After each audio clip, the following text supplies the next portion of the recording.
Hi guys, welcome to Monsoon MBA Preparation. So guys, this video is all about CMAT 2024 Quant Solve Paper of Slot 1. So guys, ये part 2 है। यहाँ पे हम लोग again 10 question discuss करने वाले हैं जो रिमेनिंग है। तो गाइस, वीडियो को स्टार्टिंग से पूरा देखिएगा, चैनल सब्सक्राइब करिएगा, इंस्टाग्राम फॉलो करिएगा। बिकॉज हम लोगों के चैनल में लगातार content based plus motivation based video बनते रहते हैं। चलो गाइस स्टार्ट करते हैं। गाइस, अभी तक आपने अगर सीमैट की 1000 जी के एमसीक्यूज का वीडियो मिस करा हुआ है, नहीं देखा है तो उसको देख लेना, हम लोग के चैनल में है। ठीक है, इसको आप फॉरवर्ड करके देख सकते हो कि 2 दिन बाद सीमैट है। इससे आपको कुछ क्वेश्चन मिल सकते हैं, बिकॉज दैट में भी क्वेश्चन आए थे इससे। प्लस सीईटी एंड एसआरसीसी की टेलीग्राम ग्रुप के लिंक्स आपको इस वीडियो के कमेंट सेक्शन में मिल जाएंगे, वहां से आप चेकआउट कर सकते हो। ठीक है, वहां पे अपडेट्स होते रहते हैं। तो गैस, पहला क्वेश्चन देखते हैं। Given below are the two statements. Statement one क्या बोल रहा है? Ram and Shyam can finish a task by working together in 6 days. If Sham can finish the task by working alone in 8 days, then Ram alone will take 24 days to finish. तो gas, ये basically दो independent statements हैं। आपको ये बताना है कि इनमें से कौन सा स्टेटमेंट सही है। दोनों सही है, दोनों रॉन्ग है, कोई एक सही है, कोई एक गलत है, ऐसा। तो पहला स्टेटमेंट में क्या बोला गया? ये दोनों मिलकर 6 डेज में काम करते हैं। शाम का अकेले पूरा काम करता है 8 डेज में। तो राम का हमको निकालना है। तो शाम अगर 8 डेज अकेले ले रहा है तो 1 डे का वर्क शाम का ये होगा। राम का आर मान लो, टोटल काम 6 डेज में हो रहा है, इक्वल टू 1। तो 1/r क्या आ जाएगा? 1/6 माइनस 1/8। तो ये आपका आ जाएगा 2/48। तो सिंपल सी बात है, राम का कितना आ गया? 24 आ गया। और यही है कि Ram alone will take 24 days. तो ये स्टेटमेंट करेक्ट है, राइट। इसी तरह guys, 6 person working 8 hours a day earn 8400 per week, then 9 person working 6 hours a day will earn. तो गाइस, जो अमाउंट आप अर्न करते हो वो किसके प्रोपोर्शनल होता है? वो वर्क के प्रोपोर्शनल होता है। तो हम लोगों ने मैन डेज वाले कंसेप्ट में क्या पढ़ा हुआ है? Man into days into hours upon W equal to constant. तो यहाँ पे वर्क की जगह अमाउंट है। उसको आप कैसे करोगे? आपको मैन दिए हैं, आवर्स दिए हैं, तो 6 इंटू 8 अपॉन अमाउंट कितना आप अर्न कर रहे हो? 8400। ठीक है, इज इक्वल टू, यहाँ पे क्या है? 9 पर्सन है, इंटू 6 आवर्स अपॉन अमाउंट आप निकाल लो, इसको वाई मान लो। ठीक है, तो ये कितना आ जाएगा? 3 2 जा, 3 3 जा। तो बेसिकली वाई कितना आएगा? वाई आपका आ जाएगा, भाई आपका ये आ जाएगा 8400 इंटू 9 अपॉन 8। इसको कट करोगे 4 से, फिर एक कट करोगे तो कितना आएगा? 1050 इंटू 9। 1050 इंटू 9 कितना होता है? ये होता है आपका 9450। तो गैस, दूसरा अमाउंट 9450 ही आ रहा है, सही है। तो गैस, यहाँ से हमने क्या समझा? जैसे हम लोग का फॉर्मूला होता है ना, man into days equal to constant, M1 D1 equal to M2 D2।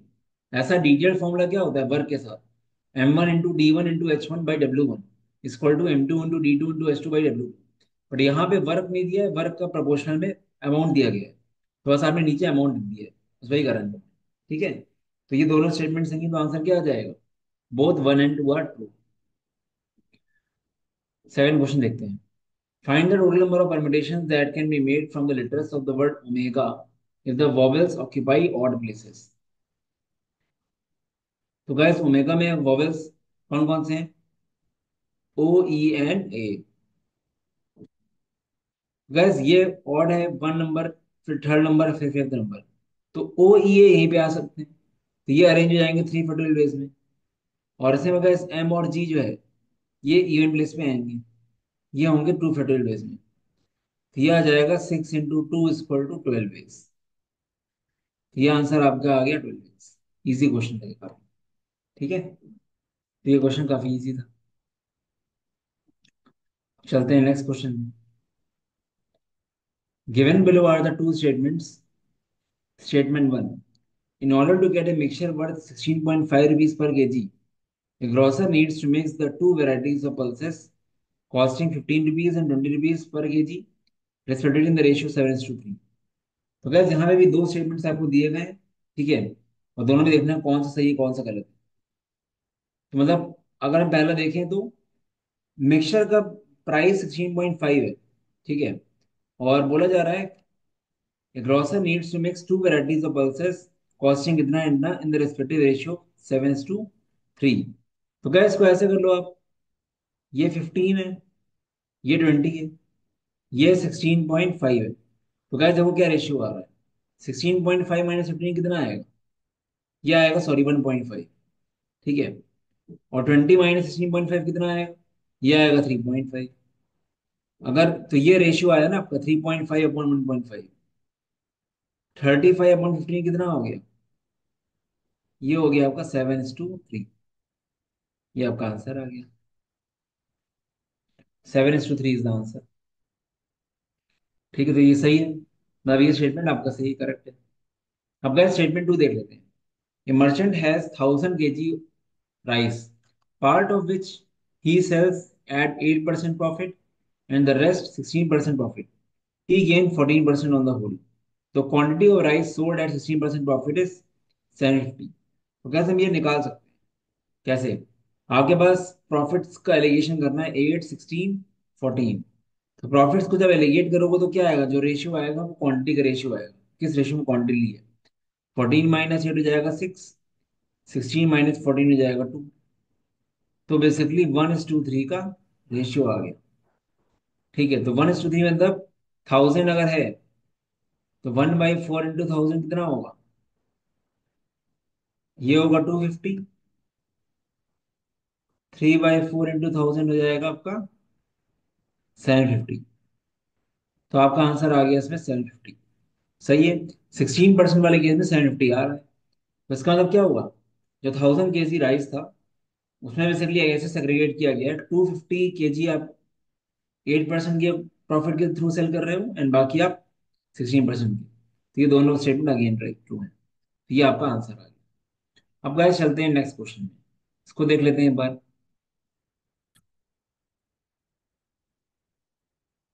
Arrange the following in the increasing order. 16.66% है ये। तो गाइस 16.66% को अगर आप परसेंटेज हटाओगे तो क्या आएगा? 0.1666 ऐसा कुछ। 2/15 कितना होता है? अब गाइस आपको फ्रैक्शन टू परसेंटेज कन्वर्जन पता होना चाहिए। 1/15 परसेंटेज में होता है 6.66%। तो परसेंटेज हटाओगे तो ये क्या आएगा? 0.666। बट ये 2/15 है, इंटू 2 कर दो तो 0.13 ऐसा कुछ आएगा ये। ठीक है। 0.132 होता है 0.66। तो अराउंड मान लो 0.132 के अराउंड। 0.17 है ये। और गाइस ये कितना है? 25। 0.25 मतलब क्या? 25% इज 1/4। राइट। तो ये आपका आता है 1/4। तो ये आप बोल दो 1/400, 1/400 ऐसा मान लो आप इसको। ठीक है। 1/400 हो गई। 1/400 मतलब क्या? 64/400। 0.16 हो गई। तो गैस सबसे छोटा कौन सा है? 0.13। उसके बाद कौन सा है? ये 0.16 है, ये 0.166 है। तो डेफिनेटली उसके बाद कौन सा आएगा? बी के बाद। बी के बाद हमारा आएगा डी। फिर कौन सा आएगा? फिर आएगा ए। सबसे लास्ट में सबसे बड़ा कौन है? 0.17। डी डी ए सी, ये आंसर है आपका। ठीक है। If the digit in the units place of A two digit number is half, अभी मान लेते हैं, and the digit in the tens place is doubled. मान लेते हैं एक नंबर एक्स वाई है। कोई नंबर एक्स वाई है तो इसको कैसे लिख सकते हो आप? 10x+y। ठीक है। अब वो बोल रहा है digit in the units place is half and digit in the tens place is doubled. तो ये क्या हो जाएगा? ये 20x+y/2 हो जाएगा। क्योंकि यूनिट्स प्लेस को हाफ कर दिया, टेंस प्लेस को डबल कर दिया। The number thus obtained is equal to the number obtained by interchanging the digits। ये जो नंबर आया है ये किसके बराबर है? इसको इंटरचेंज जब किया गया, 10y+x। गैस क्या हो जाएगा? x इधर भेज दो, y इधर।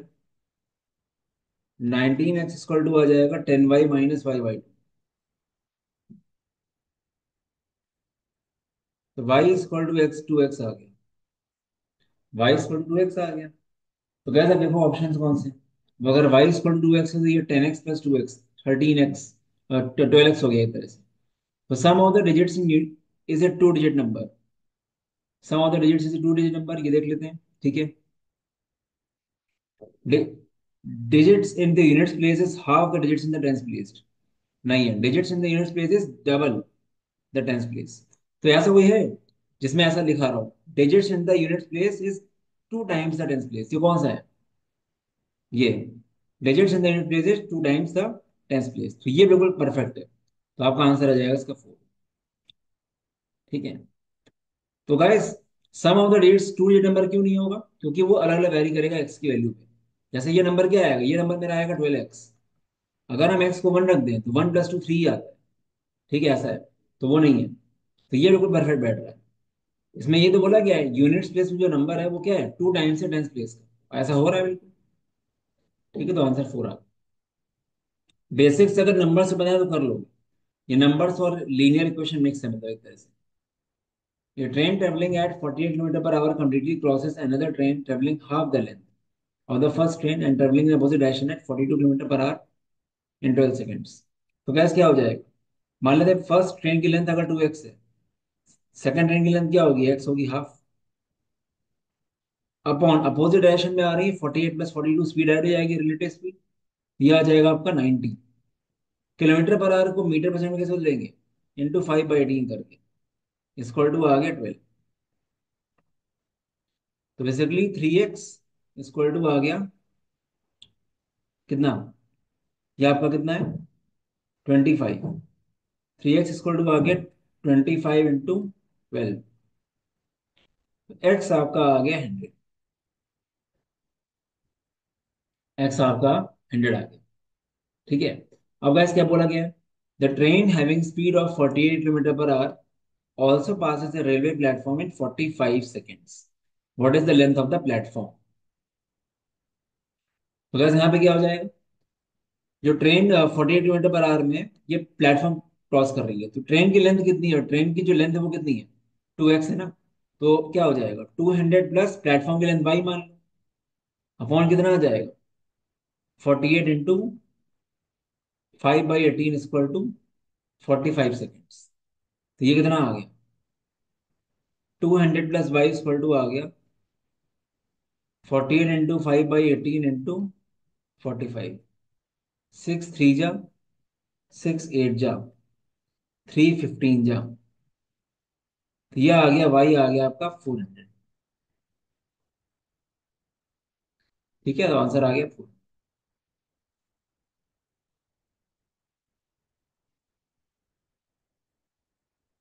A glass contains one red, three green, two blue, and four yellow marbles. If a single marble is chosen at random from the jar, probability of getting a yellow marble is 1/5। Yellow marble की probability क्या हो जाएगी, 4/टोटल। Total हमारे 10 है, 4 + 2 + 3 + 1। 4/10 is 2/5, तो ये नहीं होगा। Probability of getting green marble, green हमारे 3 है, टोटल 10 है, ये सही हो गया। Probability of getting either yellow और ग्रीन मार्बल। अब गाइस ये म्यूचुअली एक्सक्लूसिव वाला केस है, तो सीधे आप प्रोबेबिलिटी ऐड करोगे, येलो और ग्रीन, मतलब एग्जैक्टली येलो वाला कौन सा हो जाएगा, 4, और ग्रीन 3, 7/10 सही है, ये भी सही है। ठीक है, it is same as what, ये हमने कैसे किया, 4/10 + 3/10। ठीक है। अब गैस यहाँ पे इंटरसेक्शन वाला केस थोड़ी आ जाएगा, क्योंकि एक ही आप पिक करोगे दोनों कैसे आ जाएंगे, ये म्यूचुअली एक्सक्लूसिव केस है ना। ठीक है, तो 7/10 हो गया। Probability of getting either red और yellow marble, red and yellow, 5/10 is 1/2, तो ये नहीं है। तो बी एंड सी सही है बस। पेपर का इजी आया था सी नेट का, कई लोगों को फुल मार्क्स आया था 80 आउट ऑफ 50। 1/x/1/y/1/z, ये आपको दिया गया, x y z क्या हो जाएगा। तो गैस अगर 1/x आपका 2k है, बेसिक समझा रहा हूँ, अगर 1/x आपने अगर 2k लिया है, ठीक है, सॉरी 2k, तो x क्या होगा, 1/2k। तो गैस अगर आपको x/y/z निकालना है, तो क्या हो जाएगा, ये हो जाएगा 1/2k/1/3k/1/5k, के कट जाएगा। अब 1/2/1/3/5 का एलसीएम कैसे है, का रेशियो कैसे आएगा प्रॉपर, 2 3 एंड 5 का एलसीएम क्या है, ये 30, पूरे को 30 से मल्टीप्लाई करो, तो 1/2 × 30 कितना आया, 15। 30 × 1/3 कितना आया, 10। 30 × 1/5 कितना आएगा, 6। तो ये आपका सही है। अब गैस 4p = 6q = 9 अगर है, P is to Q is to R कैसे निकालेंगे? तो गाइस ये क्वेश्चन भी इजी है। ये सब आपके इक्वल हैं, सबको इक्वल कर दो के। तो पी की वैल्यू क्या आ जाएगी? पी आपका आ जाएगा k/4, क्यू आ जाएगा k/6 एंड आर आ जाएगा k/9। तो अगर तीनों का रेशियो लोगे तो ये आएगा 1/4:1/6:1/9। ये आ रहा है रेशियो। ठीक है। तो गाइस अगर इनका आप एलसीएम लो, 4 6 और 9 का क्या एलसीएम आएगा? ये आपका आएगा 36। 36 आपका आ जाएगा। 36 को मल्टीप्लाई करो 1/4 से, कितना आएगा? ये आएगा 9, ये आएगा 6 और ये आएगा 4। 9:6:4। तो ये दोनों सही है अभी तक। अब गाइस बिल्कुल सेम सी है, मतलब क्वेश्चन लेंथी करा गया है, बस कॉन्सेप्ट बिल्कुल सेम है। अगेन वही चीज सबको क्लियर कर दो, तो यहाँ पे A to B to C directly क्या आ जाएगा? 1/2:1/3:1/4। इनको अगर मल्टीप्लाई करो 2 3 4 के एलसीएम से, दैट इज 12। तो 6:4:3।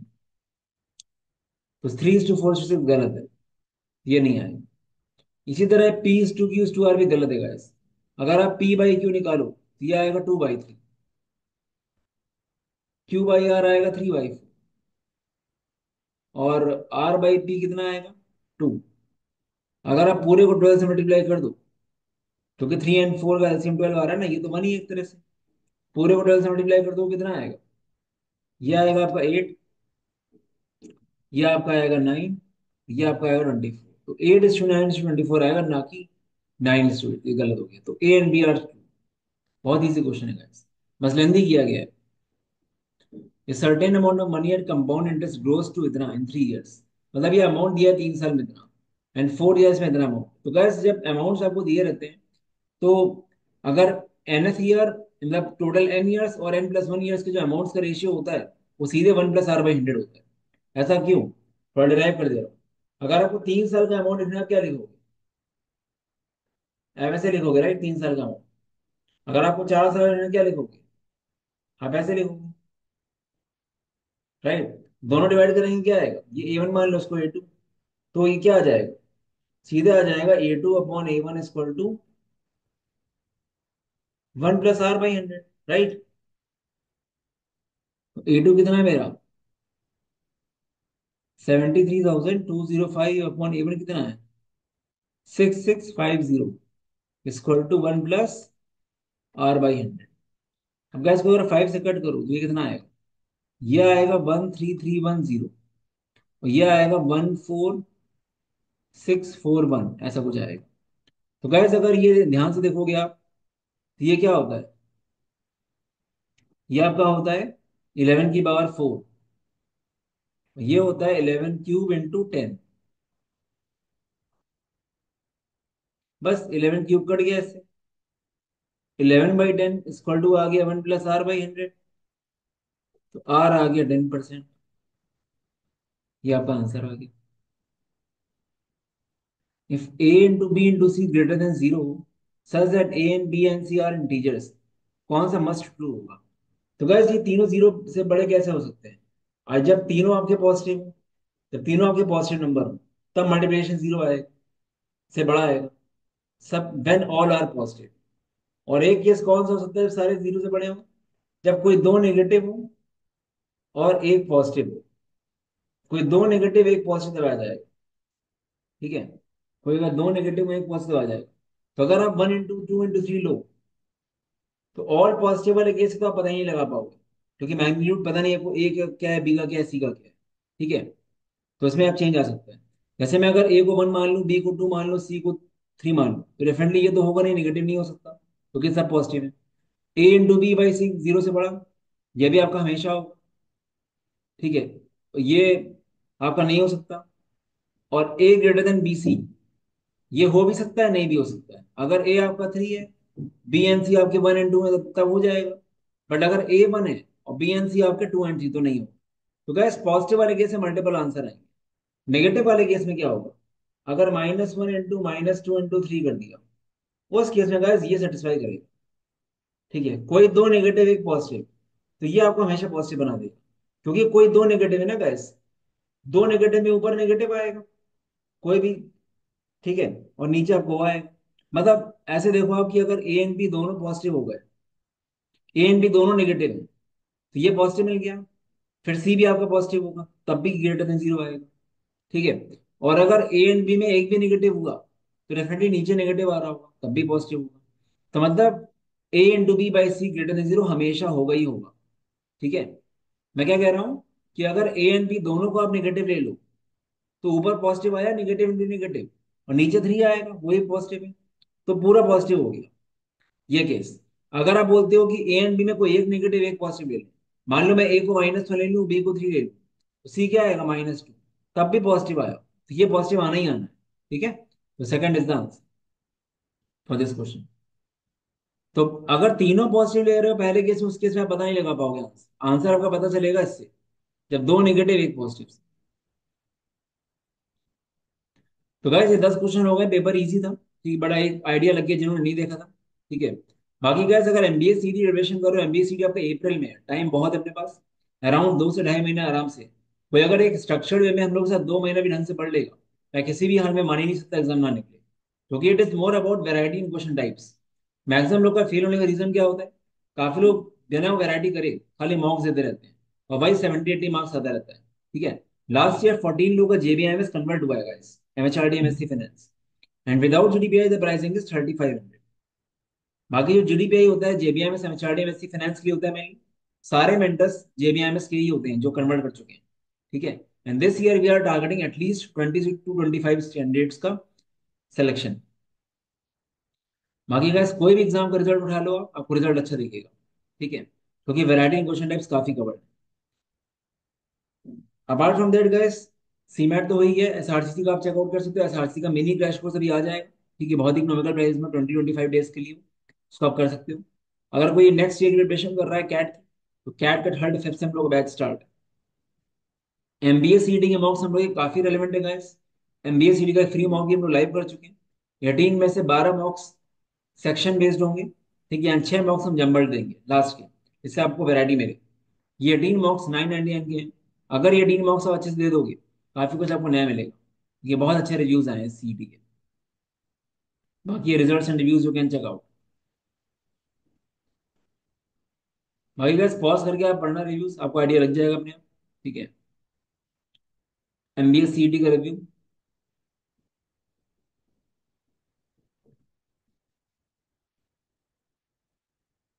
ठीक है, काफी सारे रिव्यूज आते रहते हैं। 10 to 15 same to same question from abstract reasoning, CET का रिव्यू है। ठीक है। तो वही है कि वैरायटी क्वेश्चन टाइप से गेम है सारा। तो गैस ये नंबर है, आप व्हाट्सएप कर सकते हो, कोई डाउट हो तो। बाकी मॉक्सोन.in में जाओगे तो आपको डिटेल्स मिल जाएंगे सब। चलो guys, all the best, bye bye.